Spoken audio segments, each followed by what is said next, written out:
A major shift now in drug policy tonight. The Trump administration is downgrading medical marijuana from Schedule 1 to Schedule 3. The move, announced by the acting U.S. Attorney General, it loosens federal restrictions on the cannabis industry and unlocks the potential for more research. So what does this mean for medical marijuana here in New York State? And is there any impact on recreational cannabis, which is also legal here?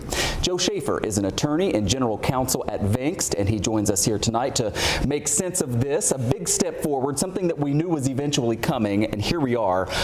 Briefly, what is the practical impact of this, first on the medical marijuana industry? Yeah, it's a massive day for medical marijuana, and like we'll talk about medical versus adult use or rec, but medical marijuana just got a lot cheaper to do. It is the restrictions from selling a Schedule 1 controlled substance under the Controlled Substance Act are gone.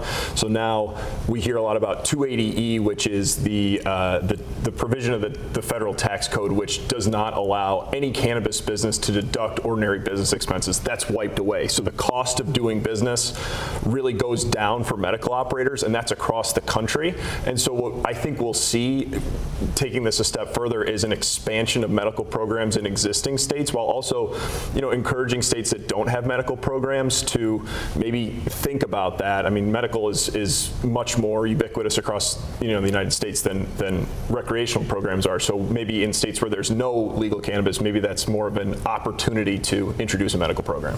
The thing that I wondered as soon as I saw this was it's the same substance that's used in medical marijuana and in recreational adult use marijuana. So how can you reclassify one and not the other? But really, this is just easier to do with medical first, and we think the rest of it comes later. Is that right? That's exactly right. And it was something I had to look into, because when we talked back in December about the executive order that President Trump issued saying, hey, we need to speed up the reclassification from 1 to 3, it was something President Biden talked about, then President Trump talked about it in December, but there was no timeline. So then all of a sudden yesterday we get news, hey, this is happening, and then this morning it's, hey, it's happening only with respect to medical.